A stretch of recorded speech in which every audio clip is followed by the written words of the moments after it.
Rashid. Hari ini saya ingin mendongeng Pendekar Cisadane. Tangerang adalah kota yang dialiri sungai yang membentang dan melingkari kota tersebut. Aliran sungai itu berasal dari pegunungan di daerah Bogor yang jernih. Sungai yang perkasa dan tidak ada yang berani melewati dan beraktivitas di sana. Hal itu disebabkan karena sungai tersebut terdapat banyak sekali buaya. Di antara buaya-buaya tersebut, salah satunya merupakan ratu siluman buaya. Siluman ini sering mengganggu warga sekitar. Bahkan warga yang baru tinggal di daerah bantaran sungai pun tak lepas dari gangguannya. Apalagi terhadap warga yang bersikap tidak sopan, tidak baik, mengganggu kelestarian sungai, membuat ratu siluman buaya merasa terganggu. Pada suatu hari, kejadian mengerikan itu terjadi. Seorang laki-laki tampan yang bernama Sarif tiba-tiba hilang saat memancing di tepi sungai itu. Sarif adalah anak dari Pak Sanusi yang merupakan seorang kepala dusun. Anehnya, walaupun warga sudah berhari-hari mencarinya dengan menyusuri tepi-tepi sungai, tapi tidak juga menemukannya. Warga pun berhenti melakukan pencarian karena menganggap bahwa Sarif sudah mati telah dimakan ratu siluman buaya. Desa sekeliling bantaran sungai itu selalu dibayangi ketakutan dan kegelisahan akan ratu siluman buaya. Selama itu pula kabar burung tersebut sampai kepada seorang pemuda yang baik dan mempunyai kekuatan yang luar biasa. Pemuda itu bernama Ebi. "Permisi Pak, benarkah di sungai ini terdapat banyak buaya?" tanya Ebi kepada salah seorang warga. "Benar, di sungai Cisadane ini banyak sekali buaya. Di antara buaya-buaya tersebut ada ratu siluman buaya. Ia selalu meneror warga dengan berbagai cara. Memang di sana ada perlu apa?" tegur warga kepada Ebi. "Oh, saya hanya ingin memastikan kabar yang saya dengar dari orang-orang tentang kejadian yang sering meresahkan warga di sini," jawab Ebi dengan kerendahan hati yang sangat percaya diri. Dengan semangat yang pekat, yang kuat, setelah mendengar cerita Pak Sanusi tadi, Ebi langsung menuju ke tepian sungai. Kemudian tanpa sengaja ia bertemu dengan perempuan yang cantik. Perempuan itu sedang duduk di pinggiran sungai dengan perasaan yang sedih yang terlihat dari raut wajahnya, membuat Ebi merasa iba kepadanya.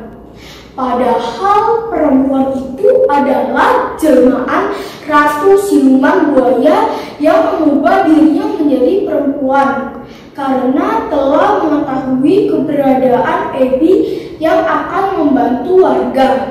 Kemudian Ebi berpura-pura tidak mengetahui bahwa perempuan itu adalah ratu siluman buaya, dan ia mengikuti permainan yang dilakukan siluman buaya, dan ia mengikuti permainan yang akan dilakukan siluman itu. "Maaf, dari kejauhan saya melihat kau sedang duduk di sini sendiri dan termanggu.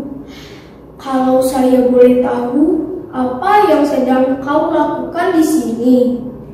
tanya Ebi kepada perempuan itu. Saya baru saja kehilangan orang yang saya cintai, yaitu anak saya. Jawab perempuan itu. Memangnya apa yang terjadi dengan anakmu? Tanya Abby.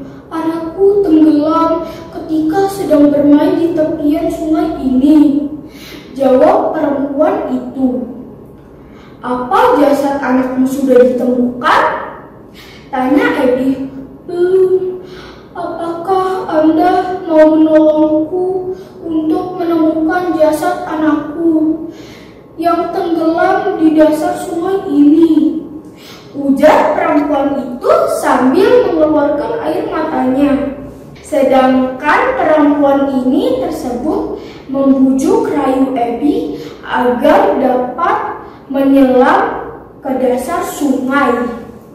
Dengan rasa percaya akan sesuatu yang melindunginya, Abby pun menyelam dan tiba-tiba ia tak sadarkan diri. Di sebuah tempat di dasar sungai, tampak seorang laki-laki tergolek lemas. Ia adalah Abby. Ia baru saja tersadar dari pingsannya. Aku di mana? Gumam Abby, setengah sadar. Dengan sekuat tenaga, Abby bangkit dari tidurnya. Kemudian betapa terkejutnya ia ketika menyadari bahwa dirinya berada dalam sebuah penjara. Penjara itu berada pada sebuah gua. Yang lebih mengejutkannya lagi, ketika ia melihat sekelilingnya, dinding-dinding gua itu dipenuhi oleh harta benda yang tak ternilai harganya. Ada permata, emas, intan, maupun pakaian indah. Abby tidak sendiri.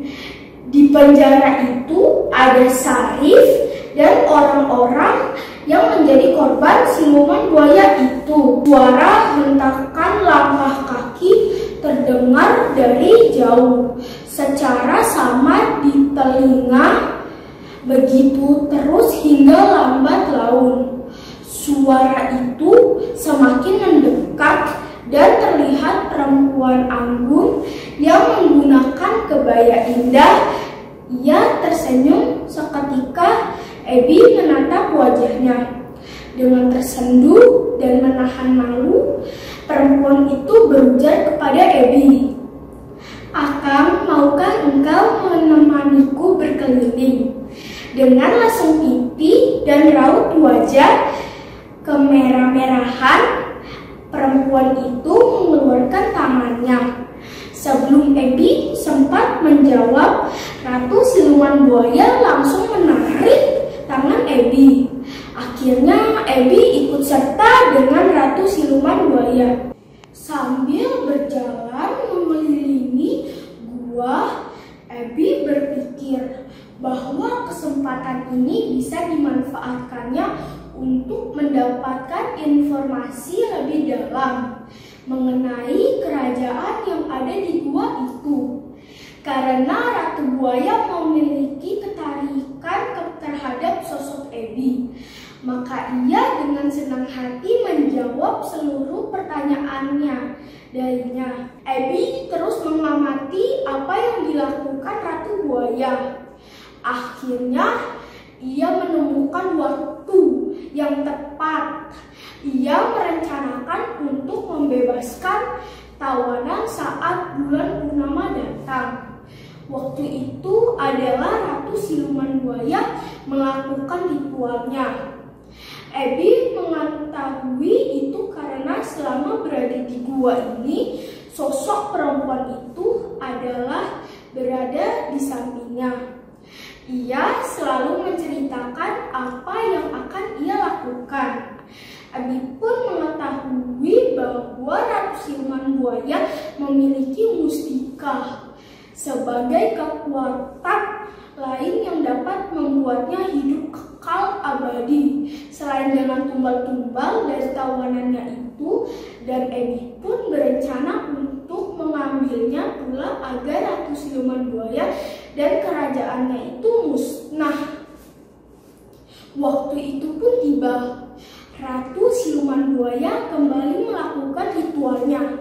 Di bulan purnama dengan hati-hati Abby mengambil mustika ratu dan bersama para tawanan lain menyusuri jalan hingga ke ujung sambil menunduk kepala sebagai tanda hormat kepada jin penghuni gua tersebut.